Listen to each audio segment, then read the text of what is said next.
Welcome to the High Level People Podcast with your host, PJ Crescenzo. This is the show where every week we go inside the minds of modern market leaders. I'm talking world-class operators, entrepreneurs, thought leaders, people who are making an impact on ministry. The question is, if you're going to compete, why not compete at the highest level possible?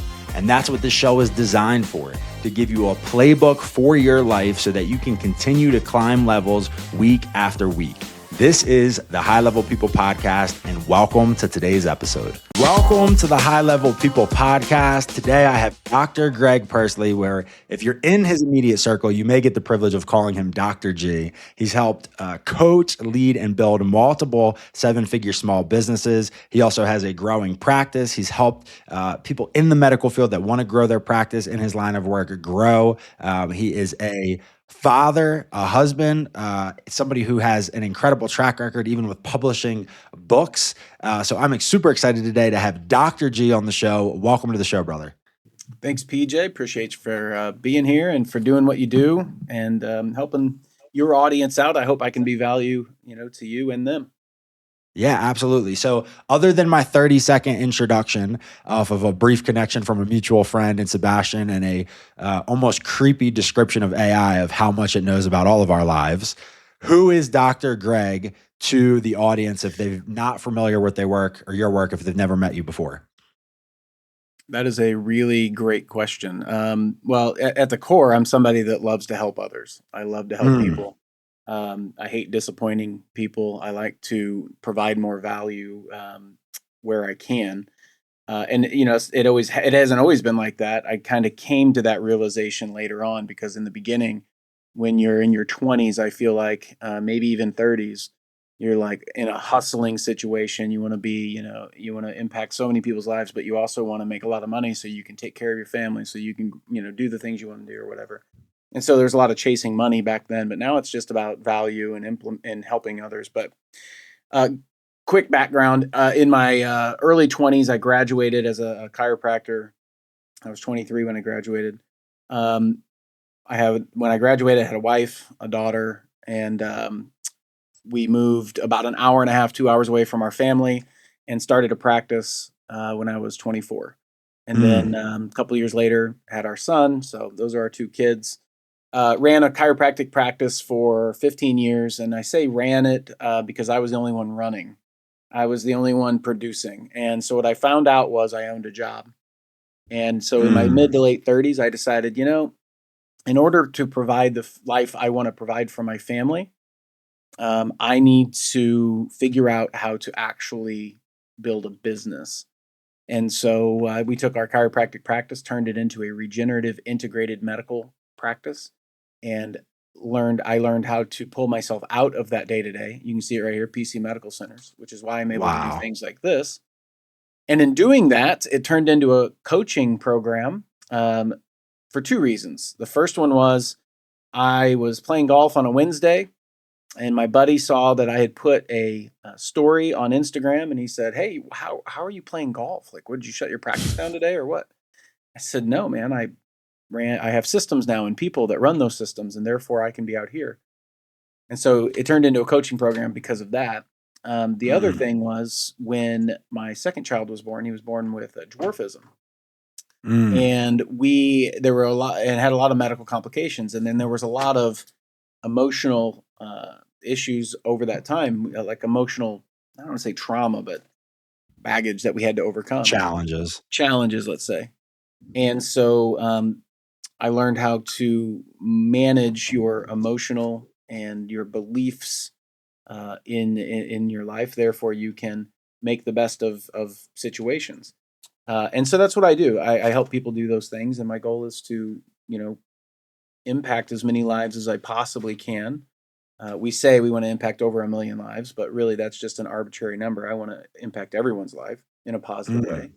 And do it in a way that helps them not just make more money or grow a practice or achieve their goals, but to really find fulfillment. That's ultimately the goal. Wow. And just the introduction, I jot down about 7 questions that I want to extract from everything you just described. So we'll just go in numerical order. We'll go top to bottom. Walk me through the relationship with disappointment because this is something I struggle with as an entrepreneur. I'm so committed to honoring my word and my commitments. I think there's this aroma or atmosphere of people pleasing that can come into that because you're so committed to doing well by others. So how have you learned to either disassociate, delineate, create space and boundaries around wanting to impact every single person's life, but still being there, for your wife and your kids and yourself? What does the relationship between those two things look like for Dr. J? Well, there's only four things you can actually control. And as much as I want to help someone, I can only help them as much as they want to be helped. Mm, that's good. So the four things you can actually control are your thoughts, your beliefs, your emotions, and your actions. Wow. What a simple framework. So, guys, let me just say that one more time. If you're listening to this podcast, because I think sometimes you can get an information overload, right? There's so many strategies and ideas and podcasts and books and audiobooks. So, what Dr. G just said was there's four things that you can actually control: your thoughts, your beliefs, your emotions, and your actions. Super powerful. Love that framework. All right, continue. Right. So disappointment really comes into projecting the way you think something's going to go. And if it doesn't go the Mm, way you think it's going to go, then you're disappointed in the outcome of the way it went. And so we set goals, we set targets, we have North Stars that we are aiming towards, but there's no way you're going to predict all the things that will occur from now until that goal is met. And so I developed a mindset of it doesn't matter what happens, we will figure out a way to overcome whatever obstacle to move towards the next goal. And I can tell you in multiple times in my career, it doesn't mean I make all the right decisions. It means that I learn from every decision I make, whether positive or negative. mm. And that way we can continue to build on top of the actions that we take. I think a lot of people get into analysis paralysis when something doesn't go their way. And if you really think about it, I think a majority of that disappointment or fear, uh, it's simply a thought process in your mind of what might happen. But you can do the same thing on a positive light as well. So most people tend to what might happen they think as negative, but you can also what might happen as a positive. And if That's you so good. train your brain to think that way, then that's the way you see it. And that way you are more excited about the challenge as opposed Mm. to depressed or pushed down by the challenge. I love that. It reminds me of two things before I go to the next question. One is, as you described that, it kind of reminds me of that book, The Fourth Agreement, where they're describing a scene where you have four family members. The same exact thing is happening to all of them. But one sees a horror, one sees a comedy, one sees an action movie, one sees a romantic comedy. Same set of facts. It's just the way four different people are internalizing what's happening. It's almost as if it was four different scenes. Mhm. And then another thought is what you're talking about when you think about thoughts, emotions, beliefs, and action, and you attach that to disappointment. Is I've recently heard this quote, which I just shared on a call before this podcast. The present and the future are only tools for the present. So, or your past and your future are only tools for the present. So your past should just be a filter that empowers you in the current state. And then your future should just be a filter where you set your desires, your dreams, your goals, but you do it in a way that filters the decisions you make today. So, like, there's no future anxiety about what's going to happen because you're using it to create where you want to go. And then your past, there shouldn't be this trauma and baggage because you overcame it, you went through it. So, it should be a source of empowerment to be where you're at today. Yeah, it's all about perspective. It's all about Mm, perspective. So, a lot of times in presentations or talks, I'll do something like I'll hold up a book and like I have a book here, it's all the same color, but I'll hold up a book and one side will be black, one side will be red, let's say. And, to the audience, it looks like a red book. And I'll say, hey, what color is this book? And they'll say red. And I'll say, no, I don't think so. Are you sure the color's red? What color is the book? And they'll say red. And I'll get them to kind of yell it a few times. But when I say, oh, yeah, well, let me check and see if you're right. And I'll flip the book around. And then the other side's black. And I'm like, oh, you're right. It is red. And I'm like, what color is the book now? Is it red? And they go, no, it's black. So the point is, it's perspective changes everything. And in the mindset side, you have to look at the things that have happened in your past, and instead of living in the past and dwelling in the past, which will make you sad, depressed, emotionally triggered for the most part, because that's the things you're going to go to in your past. Instead of looking at that as things that happened to you, look at it as these are events that occurred and I chose the meaning. I love Therefore, you're in that. control of changing the meaning. How practically, so I'm going to go to another part of your story just to skip ahead because I think this correlates. You talked about the birth of your son, it being a challenging time in your life. I'm sure from a practical standpoint, some of these mental exercises you're now coaching on, you had to work through yourself. What did that journey look like from what the initial narrative was, how it impacted you and your wife, to how you view that perspective today? And then how would you encourage somebody else that's going through, another difficult time, to do what you did to kind of persevere and make it through? Sure. Yeah, something that helped me actually during that time was something that Tony Robbins actually taught. I spent a lot of time in a lot of different books trying to learn about what I was experiencing and how I could actually be better myself. And he talked about the secret to happiness, which everybody's like, oh, it perks them up. Secret to Yeah. happiness. I'm like, I want to know. Yeah, he says the secret to happiness is actually pretty simple, and he put it in a formula. It was when your life condition equals your blueprint. LC equals BP.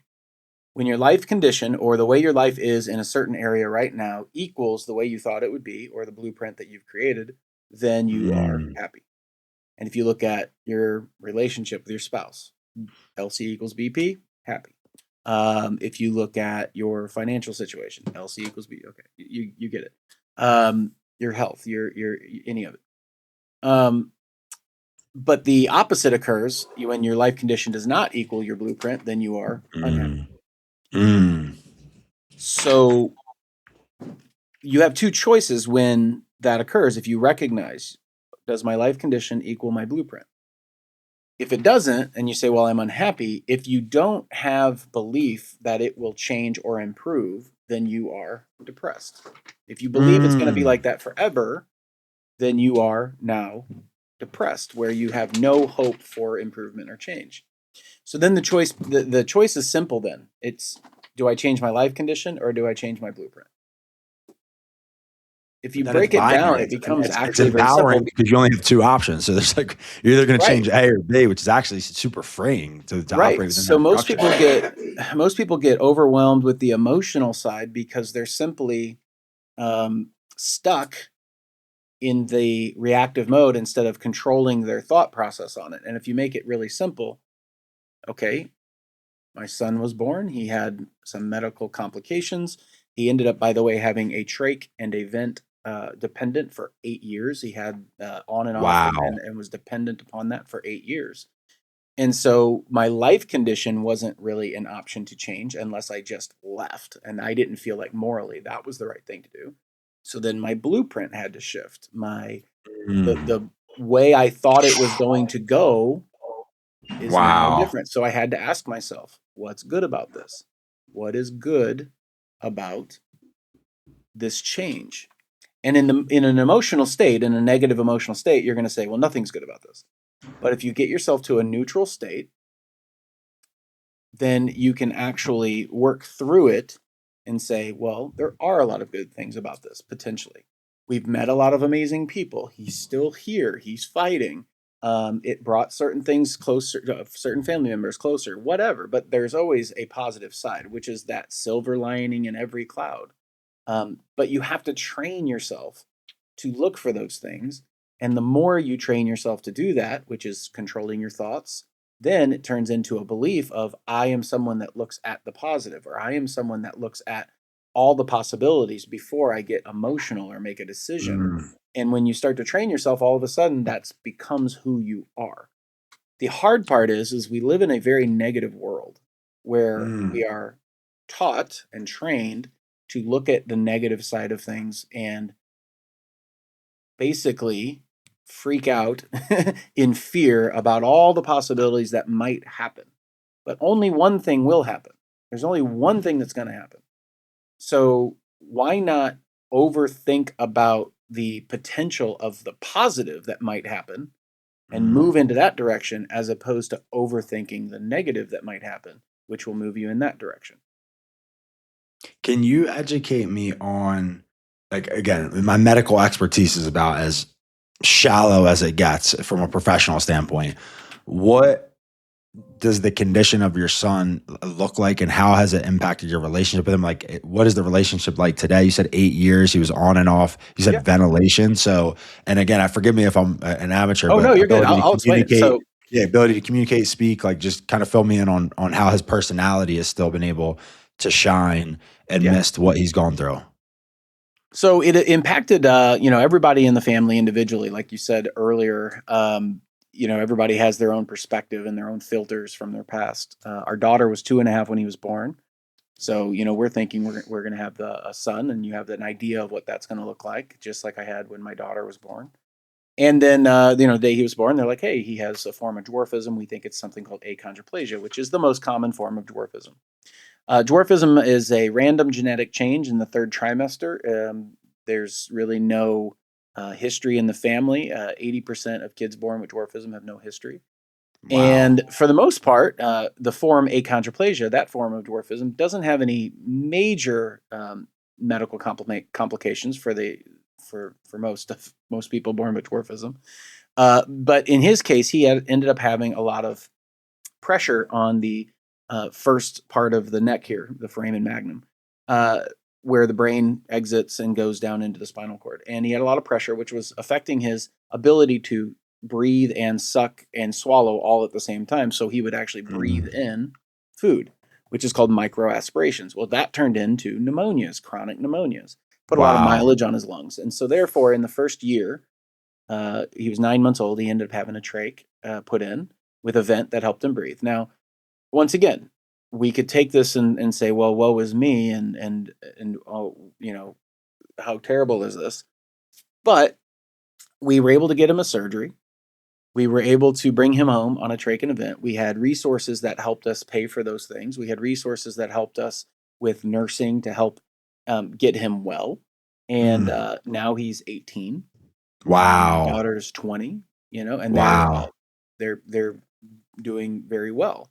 So I look at it from the perspective of, we are able to meet people we never would have met. We have traveled all over the place in the country to go to his Little People of America convention, which happens once a year. If you remember the roll-offs, you remember them, from Little People Big World. Yeah.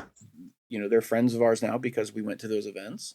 We've hung out with some major celebrities over the years at random. Met Dennis Rodman, hung out with him for a little while. And him and my son hit it off really well because they are, very different. And so he actually made a comment to my wife. He said, your son and I are very similar, a lot alike. And I'm like, okay. But he was just saying we're different, and therefore people look at us differently. How has that experience equipped you to serve somebody that you weren't equipped to serve prior to going through it? Well, once again, it wouldn't have necessarily equipped me if I didn't train myself to use it as a positive experience that I can now help others with. I believe nothing happens to me, everything happens through me. Wow.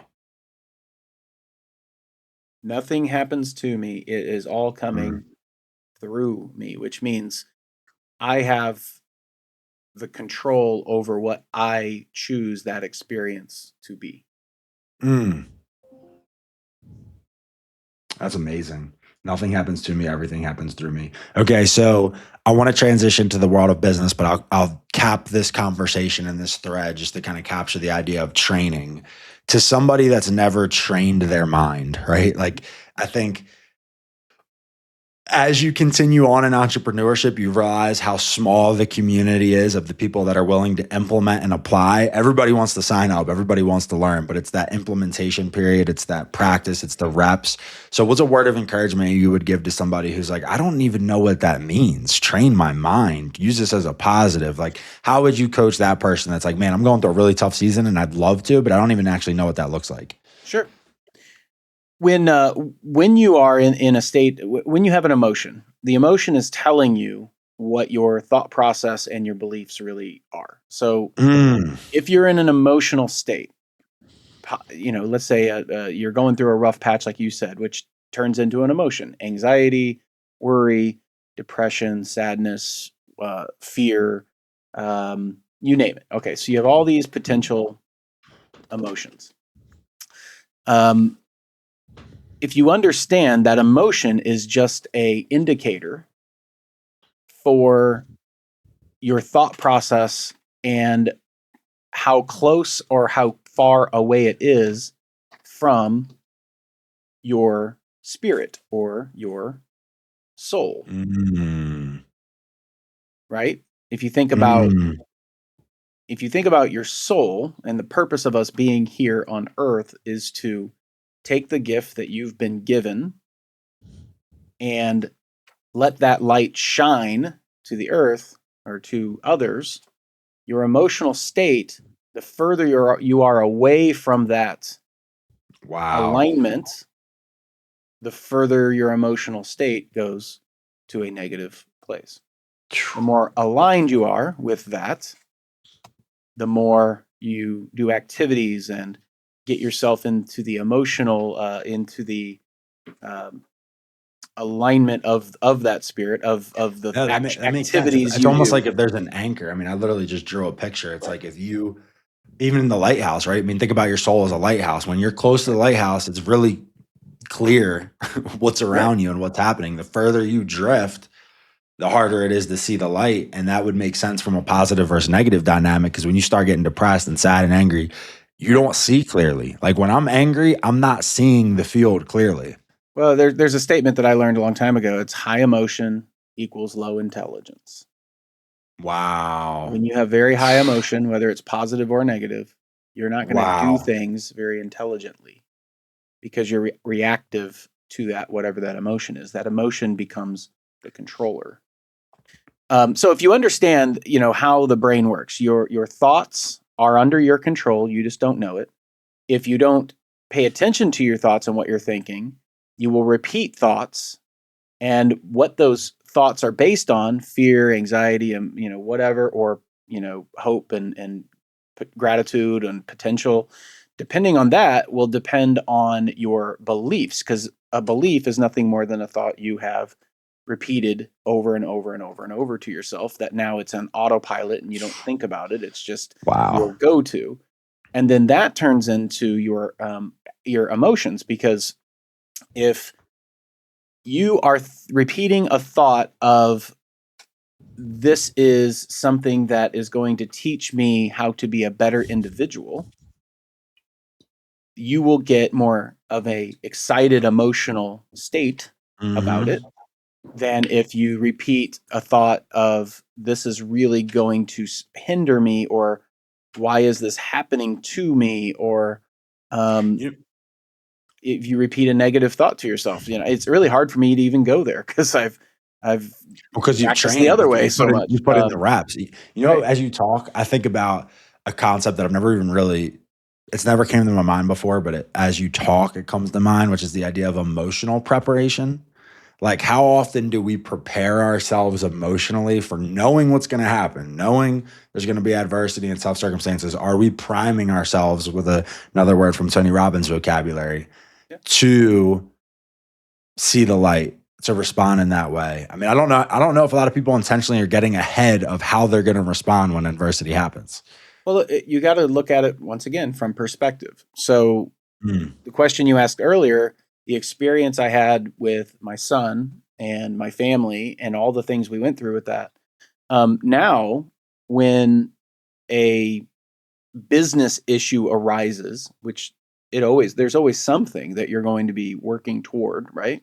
Yep. When a business issue arises, the experiences I've had in the past have weathered me or sharpened me to the point of I don't have to react as much because I'm like, this isn't, if I compared reviving my kid from losing oxygen and doing CPR on him and a business issue that I'm dealing with that may or may not go well and I may lose money or make money, that takes the sting or the emotional power out of, well, I may or may not lose money. Well, I can always make more money.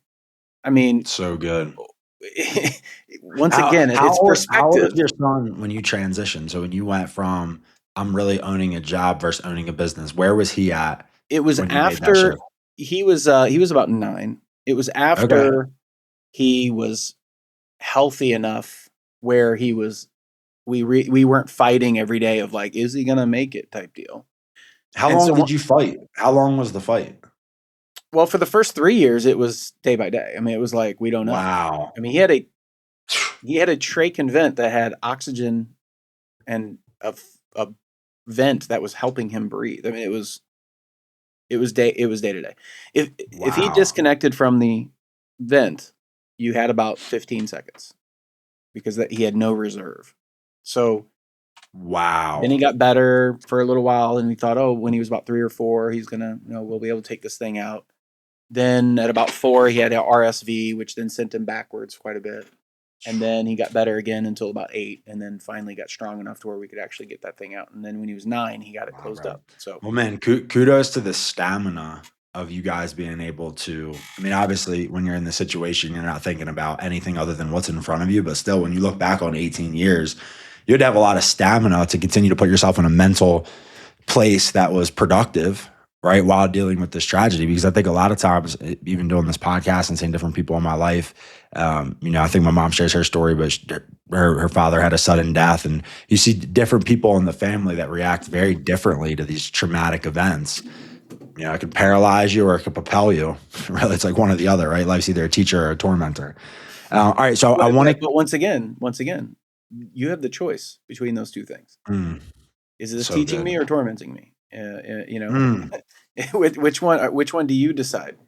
Are you going to be the I love that, victim bro. and it's tormenting me and woe is me, or is this teaching me and, oh crap, I won't make that mistake again because I learned these lessons. I was listening to an interview with a billionaire not too long ago, and the person interviewing him said, "Well, how'd you get to be a millionaire or billionaire?" And he said, "Making all the right decisions." And they said, "Well, how did you know to make all the right decisions?" He said, "Making all the wrong decisions and learning from them." I mean, it's about as simple as it gets. All right, so let's go into the world of simplicity, because from what you're describing, systems, people managing systems, the framework of thoughts, beliefs, actions, it would seem to me, only 28 minutes into a conversation, in our first in-depth conversation, simplicity is something you value in business and helping business owners scale and how they think and how they operate. So let's dive into the world of entrepreneurship. I'm an entrepreneur that comes to you. I run a small business. From the small business owners that I know, life tends to be very chaotic. Businesses tend to be very chaotic. So what does it look like to start on the path of simplicity and simplifying and building systems? Like, what is my first step if I'm like, Dr. G, I have no idea what I'm doing. My hair's on fire all day long, but I want to do more and be better and go to the next level, go to higher levels, in the spirit of your coaching in this podcast. What does that look like? Well, the first thing you have to do if you're in that position where your hair's on fire and you're running around like crazy is you need to take note of your current situation. So the first thing I would do is I would do an audit. I would have someone write down all the things, all the activities that they do on a daily basis. Oh man, I checked my emails. I called these people. I did sales calls. I set up Google ads or, whatever. I don't know, whatever your list is, but you write down this list. So you do an audit. And if you did that for about a week, you'd really see where a lot of your time gets spent. But if you do that audit and then you ask yourself a simple question. So let's say you did the audit and you have this list of things that you did, all these activities. before I tell you the next step, I want to introduce this idea of leverage. Yeah, please. Okay, leverage is simply amount of effort you put in versus the output. Okay, so the idea for the business owner is to maximize the leverage of their time. So less input on their end and more output or production on the back end. And if you don't focus on that, if you don't have any North Star of at least saying, I'm going to work on maximizing my personal leverage, well, then you become reactive to the business. And we don't want to be reactive. We want to be proactive. And by the way, I know these things because I did them for about 20 years. I mean, I've done, I understand these things now. And I've been through the ups and downs for the most part, right? And it's never perfect, but you do gain a sense of calmness when you have at least an idea of where you're headed. Okay. So if I'm in that situation, small business, let me go into how a small business owner generally starts their business. Most small business owners know how to do a thing. Photographer, chiropractor, dentist, marketer, whatever. They know how to do a thing. A plumber, HVAC. I know how to do this thing. I have a skill. So I'm going to start my own business because I want to be my own boss and I want to have freedom and I want to, have more time, which is like saying I'm going to keep my marriage together by having another baby. That's not going to work. So they know how to do this thing. Work. That's right. Yeah, you might want to fix the underlying internal problem first. So the individual says, I know how to do this thing. So they start telling people, hey, I started a business. I know how to do this thing. And then people go, oh, I want to do business with you. And then they pay them to do the business. And then they have to perform the business. They have to do the thing that they were paid to do. Well, then enough people start to do that. They're like, oh, man, I need more business. I need to explain. I need to tell more people. So then they're like, I'm going to do some marketing, which they're not a marketing expert. They don't know how to do marketing, but then they hire someone like an agency, or they'll hire a local, TV reporter, somebody, and say, hey, I want to do these ads. And they'll say, produce my ads. Well, they're selling you the whatever commercial, they're selling you the fact that they can do this for you. News, hey, we're going to advertise your local small business. Right. So you're like, hey, you do that. They're not marketing experts for the most part. It's not like they are. I mean, yes, they want you to do well, but what their job is to sell you the advertising for the most part, right? All right, so you got you who doesn't know the marketing side, and you got the marketing company that doesn't really, for the most part, know the marketing side. Even if you hire an agency, well, the agency is, they've got other clients they have to service, so there's a lot of disconnect there. And so you're hoping that they solve your problem by doing this marketing thing, and you spend money on it, and it does kind of work, but it really doesn't work as well as it could. So then it kind of works, and you have more people, and then you're like, oh man, I'm getting busy. I need somebody to help me like take all these phone calls. And then you hire somebody, and then now that person's in your company, and they generally, if you don't have a direction, they don't have a direction, and then that process kind of repeats over and over and over. Where you hire people or you hire agencies to solve problems that really aren't defined that well in the first place. So what happens is it creates, like you said, chaos. Okay. So it's inventory of where are you currently at, how are you spending time, a lack of understanding of the skills that you're not equipped to do, bringing people into your world that also aren't equipped to do those skills. Now you have a multiplication of a lack of excellence all over the place.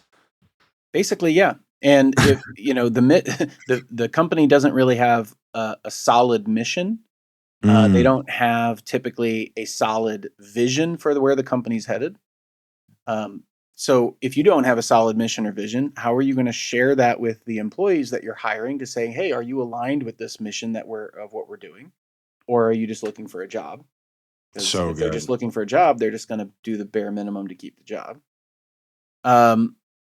So all of that being said, I laid all that out so you could really understand. So if you're in that in the beginning thing, you need clarity. So pull yourself back, write down all the things that you're doing, and then you're going to write down, what are the things that I can do that only I can do that drive this business forward?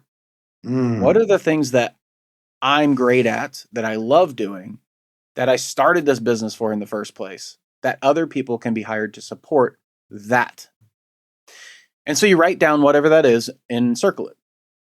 Everything else on your sheet can be put into 5 categories: marketing, sales, HR, operations, finances. Sure. So then you categorize everything else on that sheet: marketing, sales, HR, operations, finance. And then you say, okay, which of these things that I'm doing is my least favorite, and who can I delegate these things to? This group, this section, this, circle, this thing. So if it's financials, I hate doing the books. Okay, cool. What is a solution for that? Let's come up with solutions for that. I hate doing this one thing. Great. What's the solution? Well, most people go, well, I can't hire a blah, blah. That's a can't. That's not a solution. Tell me solutions. Write down solutions. Well, I could find a local bookkeeper. I could hire somebody part-time. I could, delegate this to my internal staff. I could solutions. And lo and behold, one of them will pop up and go, I bet you this is the one. I bet you this will work. And then you implement that solution and then monitor if it works. If it works, double down on it, create a process, and now you have your process for that thing. Wow. So as you're saying this, I'm writing all this down. I hear, number 1, I need to understand my time. Number 2, I need to understand my talents. Number 3, I need to understand my team. Number 4, I need to understand the available solutions.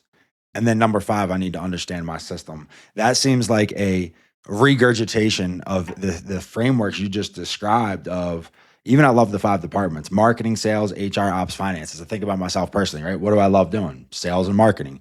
What can I not stand doing? HR and finances. Okay, well, who's overseeing those 2 departments, right? Good thing we have an incredible team, because if I was responsible for HR and finances, it wouldn't be as good as marketing and sales, to say the least, right? Let's just put it that way. Right. All right, so I got a couple final questions for you. I think that in and of itself is a mini masterclass for any entrepreneur or sales professional leader who says, man, my hair is on fire. I don't have clarity. I'm not sure what I need. And the other thing I love about this, I think there's a lot of solopreneurs who dabble between, I have a small business versus I have a 1099 job. What I love about the 5 departments is it takes you away from being the product, and it actually makes you evaluate your business as a business. When you think about marketing, sales, HR, operations, finances, if you're a one-man show, it'll expose the fact that you don't have a team. You don't have departments. You just have a cell phone and generate a lot of noise. So it's time to put the pieces around you that can really help you scale. Would you say that's accurate, what I just described? Yeah, that's totally accurate. Now, I want to pull that back to one step before all of that is one of the things you can add in those 5 things you wrote down, which is actually another T, is targets. So targets need to be very specific in the fact that if you can do the math, you can see how many people you need to reach out to, how many contacts you need to make, how many deals you need to do at what value, with what profitability or profit margin. So therefore you can hit your target. What I typically see when I work with individuals, and I was there, and even when I work internally with my team, is if you have somebody set a goal or a target, generally it's vague. It's, I want to make more money. Yep. I want more time. I'm I going want to more read. quality. I'm going to read more. I'm going to, increase my calls. Okay. By how much? Like why? What do you mean increase? Or if they set a target for the scalability or growth of their company, let's say for the year, and they're like, oh, hey, we're going to grow 20%. I'm like, well, where'd you pull that number? Like, why 20%? Why not look at it and say, my target is to, let's say there's my industry that I'm in my area has $100 million worth of revenue coming through it per year based on the stats of the area. Well, why not say our target is to hit at least 10% of that $100 million, so $1 million. So a lack of specificity, a lack of specificity, a Yeah, lack of specifics specificity, right? Yeah, is it's like, so preventing people from even being like, able you to just get have to the have a time target they because want. then it becomes easier. You work backwards. You're like, That's okay. so good. Then once you set that target, I like to ask why. Like, people say all the time, I want to make $1 million. I'm like, why $1 million? Like, why? Because I want to, almost no business ever reaches $1 million. Okay, cool. So you want like the emotional connection of I am great and I did over $1 million. I like to really pay attention to those statements that are vague or that just got pulled out. If you say, hey, I want to hit this target, and you go, why? They should have a quick because. They should have a quick So good. because we are going to do this. I need to make 20 calls this today. Why? Because my 20 calls at this close rate will cause at this revenue per close is going to cause this trickle effect, and it's going to affect the company in this way. Okay, great. Every why should have a because. That's beautiful. And if you don't, then think twice about the why. Is it even the right why if you don't know because? Well, most people don't even ever think about the why. They just have a vague pie in the sky thing. I want to make more money. So anyway. So Dr. G, two questions from you, or two final questions from you. So number one is, you were the guy who owned a job and then turned it into a business. You've helped other entrepreneurs and business owners create some systems. You've overcome a lot of adversity and been able to see the light on the other side. After this, 20-year journey, decade-year journey, what are some non-negotiables or best practices that Dr. G tries to hold himself to today to stay at a high level and keep leveling up as you continue on in your journey? Non-negotiables, number one, I put my team first, take care of my team, do everything I can for them. I being that I have a medical background, I look at a business kind of like I look at a body, an individual body. When you start a business, they call it an entity, which is kind of like an individual person that has a soul. And so I like to look at a business as a person, as an individual. And so when you look at the employees within that business, those employees are the organs of that company, of that soul. The cash flow is the blood of that individual. So if you take all the cash flow and pool it over here and suck all the money away from all the individuals, well, now you're starving the organs Wow, of the body. that's actually a really good framework. The team is the body and the cash flow is the blood. Mm-hmm. I love that. And the That's a good- entity, the mission and the vision and the values of that company are the soul of that. That's the spirit. If somebody does something, Jaguar not that long ago, they rebranded and they did all this stuff. Or Bud Light, they did this marketing campaign and it didn't match the spirit of that brand. And what happened? It cost billions and billions of dollars for both of those companies. So when somebody does something, an individual, a friend of yours does something that is different or odd from how you know them, they're acting out of character. That's not who they are. Like, well, that's odd. Why would they do that? Well, the same thing happens in the brand. Wow. The brand is basically the character of the company, who they are. And when they do something out of brand or out of character, then that's what ends up happening. People get confused. They're like, well, I'm not buying that. I'm not going to hang out with that person. They're weird. They're doing something odd. Authenticity and everything. The soul's Right. got to align with the body and the blood. That's beautiful. Right. All right. So let's say you help your last business owner. You've just created the ultimate system. The body, the soul, the blood are aligned. We've helped thousands go to the next level. We've impacted 1 million lives. When it's all said and done, what does Dr. G want to be known for? Well, I want to be known for someone that strive to be the best that I can be, to make the biggest impact I can make. Somebody that never gave up. I had this conversation had this conversation with my accountant a long time ago, but he said, when do you want to retire? Which is like that old mentality of like, I want to work 35, 40 years at one company and then I'm going to retire. And I said, well, what do you mean by retire? And he said, when do you want to stop working? I said, I don't know. I'll never stop working. I may reach a point where, I will reach a point where I don't have to work. I get to work.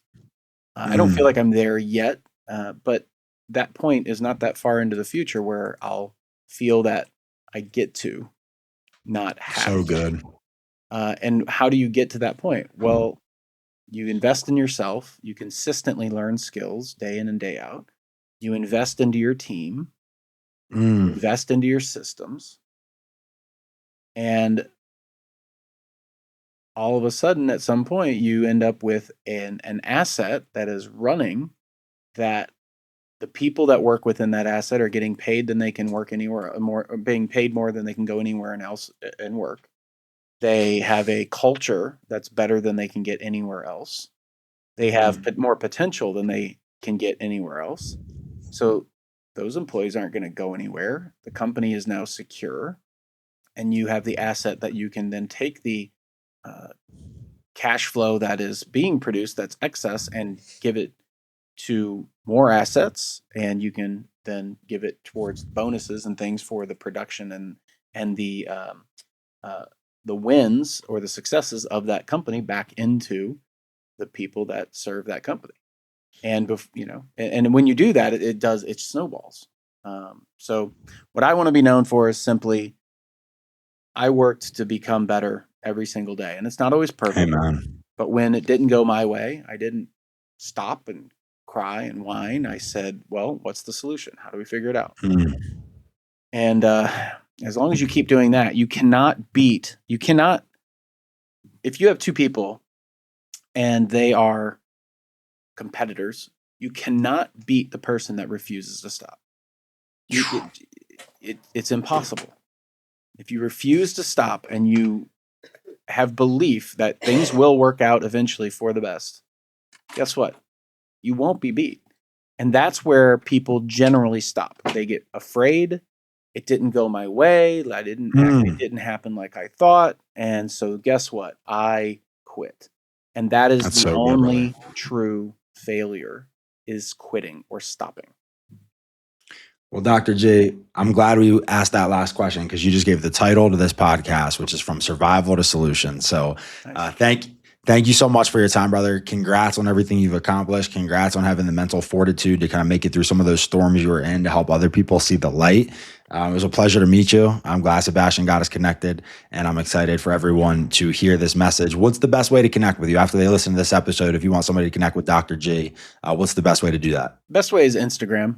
At Dr. Greg Perley. And if they're interested in any of our programs, they can just comment next level, because that's what we always do. We help people get to the next level. And let's go. We'll be able to share what's going on in my world and how we can help you take these frameworks and put them into action. I love it. Dr. G, thank you so much for your time, brother. Hope you have a blessed day, blessed week, and let's go. All right. Thanks, PJ. Thank you so much for tuning in to today's episode of the High Level People podcast. If you learned anything from today's content, or if it made a positive impact on your life in any way, please feel free to subscribe on your favorite platform.